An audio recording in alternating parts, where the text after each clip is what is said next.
मेरी करबद्ध प्रार्थना है डॉक्टर विनय प्रकाश तिवारी सर से कि वो आए और हम बच्चों के लिए आशीर्वाद स्वरूप 2 शब्द बोलें।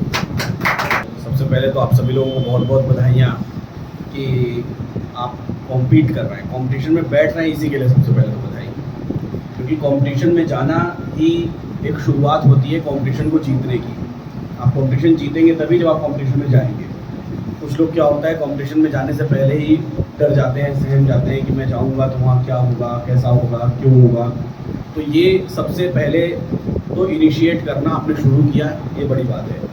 आज आप यहाँ पर इस लेवल पर कंपटीशन में आए, आगे चल के बड़े कॉम्पिटिशन्स, जीवन कॉम्पिटिशन्स का ही नाम है, और इन कॉम्पिटिशन्स में आपको चलते रहना है। और जितना ज़्यादा आप प्रयास करेंगे, प्रयास कैसे करेंगे, जितने ज़्यादा लोगों के बीच में जाएंगे, जितना ज़्यादा एक्सपोजर, जितना ज़्यादा अपने आप को एक्सप्लोर करेंगे, उतना ज़्यादा आपको आपकी हैसियत पता चलेगी। हैसियत का मतलब समझ में आता है?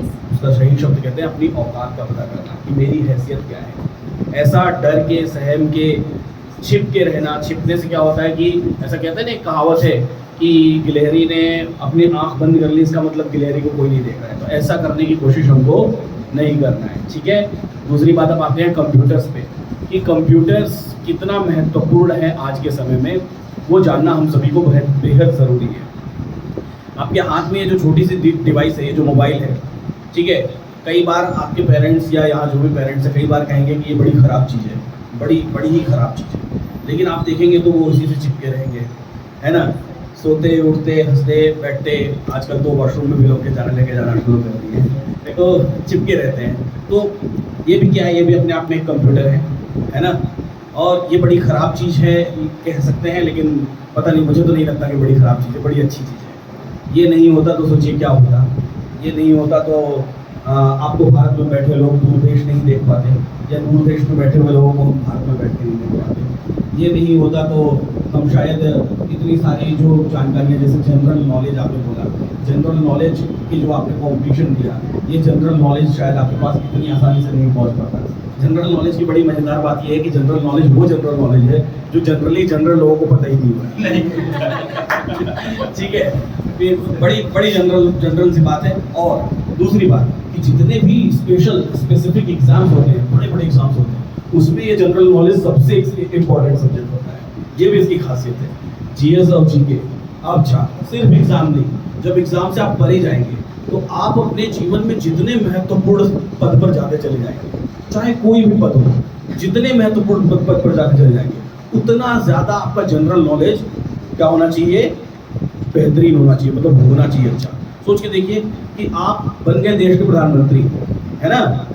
अभी मोदी जी हैं, अब मोदी जी को पता ही नहीं है कि पुतिन कौन है, क्या होता सोचिए। हाँ, तो उनकी जनरल नॉलेज अच्छी होनी चाहिए ना। तो ये जनरल नॉलेज बेहद ज़रूरी है। अब दोनों को मिक्स करते हैं, कंप्यूटर की शिक्षा। आपको एक बात बताता हूँ, यहाँ मीडिया कॉम से मैंने भी कंप्यूटर की शिक्षा ग्रहण की है। ये मीडिया कॉम मुगल सराय का सबसे पुराना इंस्टीट्यूट है जो कंप्यूटर सिखाता है। तो मैंने इसी क्लासरूम में बैठ के हमने भी कंप्यूटर सीखा है। वहाँ पे बैठ के उधर की क्लासरूम में हम लोग सीखते थे। नहीं, ऊपर छत पे था, यहाँ पे इसी में ऊपर फर्स्ट फ्लोर पे था, ठीक है।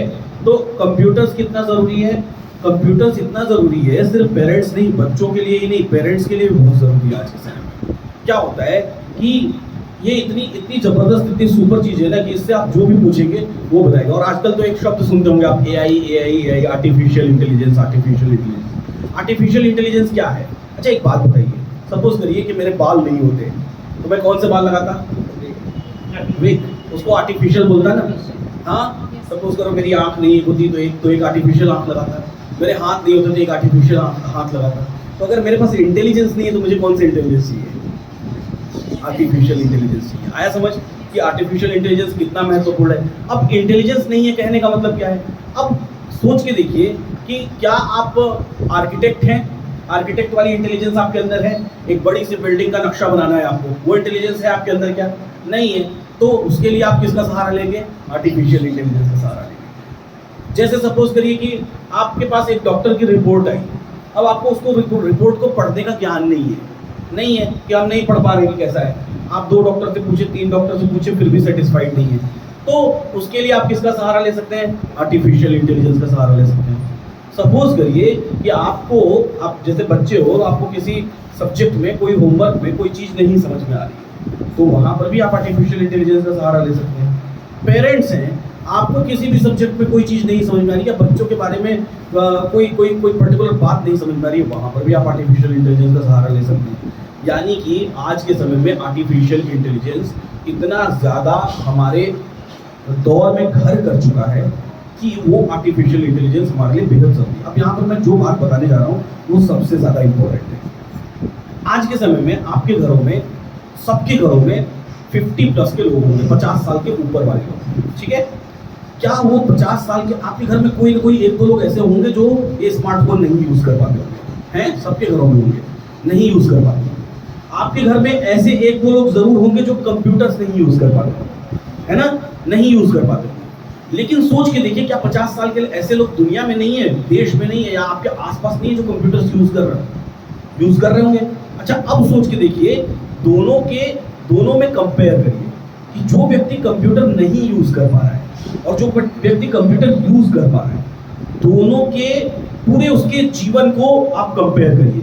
उसके रहने सहने का तरीका, उसके चाल चलन, वो क्या उठ रहा है, कहाँ बैठ रहा है, वो किस पोस्ट पर है, किस डिजिग्नेशन पे है, वो किस तरह का काम कर रहा है। अब दोनों में जब आप कंपेयर करेंगे तो आप क्या पाएंगे? अब आप बताइए क्या पाएंगे? कौन ज़्यादा आगे है?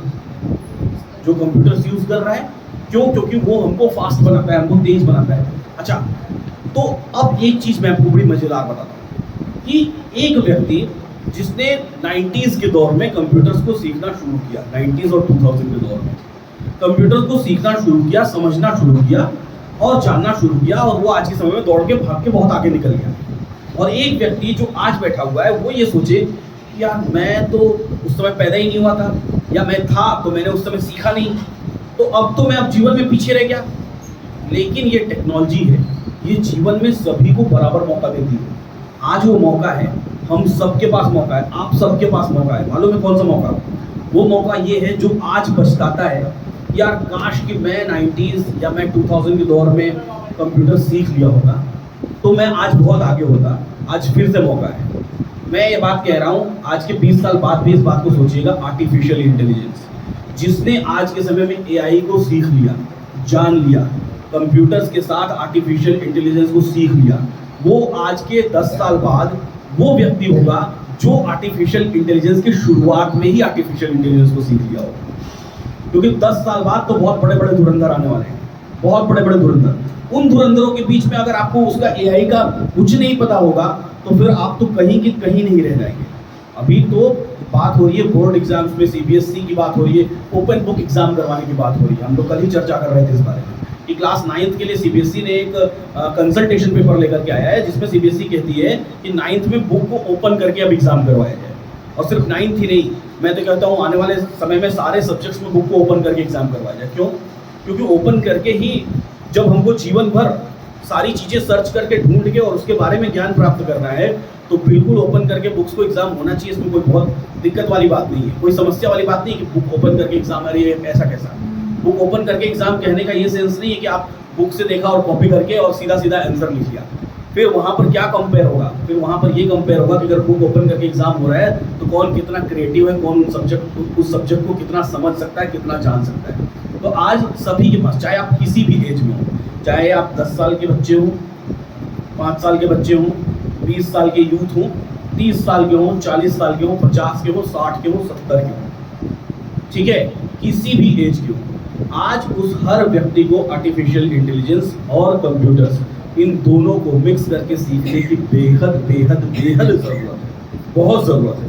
और क्यों ज़रूरत है? और मैं तो भैया से भी निवेदन करूंगा, सर से भी निवेदन करूंगा कि वो आपके लिए एक AI का स्पेसिफिक कोर्स या ऐसा कुछ लॉन्च करें जो कि सिर्फ बच्चे ही नहीं, पेरेंट्स, बड़े बुजुर्ग सभी लोग सीखे, जाने, समझे, जाने। AI एक ऐसा आर्टिफिशियल इंटेलिजेंस, एक ऐसा वक्त लेकर के आने वाला है जो हमारे जीवन में सब कुछ बदल देने वाला है। जैसे कि अभी तो आप लोग छोटे हो, आप लोग नहीं जानते हो, जो लोग थोड़े 20, 25, 30 साल के होंगे, उन्होंने मोबाइल के पीछे टेलीफोन भी देखे होंगे, टेलीफोन के पहले थोड़े फैक्स वगैरह भी देखे होंगे, कंप्यूटर की फ्लॉपी डिस्क वगैरह भी देखे होंगे, सीडी, डीवीडी, वीसीआर भी देखे होंगे। अब समय बदल चुका है, समय कितना बदल चुका है, अब समय कितना आगे आ चुका है, चीज़ें नैनो होती जा रही हैं, छोटी होती जा रही हैं। अभी आप न्यूज़ अगर आप लोग देखते होंगे, जनरल नॉलेज देखते होंगे, तो बात चल रही होगी भारत में सेमीकंडक्टर चिप बनाने की एक फैक्ट्री लगने वाली है, सेमीकंडक्टर चिप बनाने की। तो सेमीकंडक्टर्स क्या है, वो नैनो चीज़ों को छोटा करना।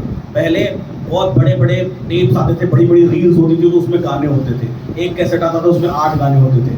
आज के समय में सोचिए 8 गाने के लिए एक स्पेस की ज़रूरत, MB KB में ज़रूरत होती है, आप लोग KB MB के बारे में जानते होंगे, और 1 GB स्पेस में न जाने कितने गाने आ जाते हैं। तो चीज़ों को छोटा किया जा रहा है, नैनो किया जा रहा है, पार्टिकल्स में तोड़ा जा रहा है, और ये सब कुछ कहाँ से संभव हो पा रहा है, ये सब कुछ सिर्फ और सिर्फ कंप्यूटर से ही संभव हो पा रहा है। तो अगर आज आप सभी लोग यहाँ पर हैं और आपने सीखने की शुरुआत की है, तो कंप्यूटर्स को अपने जीवन में उतार लीजिए। आपके हाथ में जो छोटी सी डिवाइस है, इसका सही इस्तेमाल करना शुरू कर दीजिए। रील्स देखना अलग बात है, लेकिन उस डिवाइस का सही इस्तेमाल करना। न जाने कैसी कितनी ऐसी आर्टिफिशियल इंटेलिजेंस की साइट्स हैं जो कि आपको जो कि आपको हर चीज़ के बारे में बता देती है।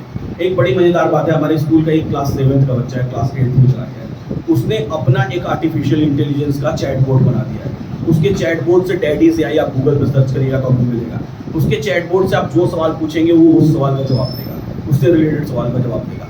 और ऐसे न जाने कितने और भी चैटबॉट्स हैं, जैसे कि अभी गूगल को ही आप देखेंगे तो गूगल के होम पेज को आप बदल सकते हैं, आप AI के होम पेज में कन्वर्ट कर सकते हैं। उससे आप जो भी सवाल पूछेंगे वो उन सवालों का जवाब देगा।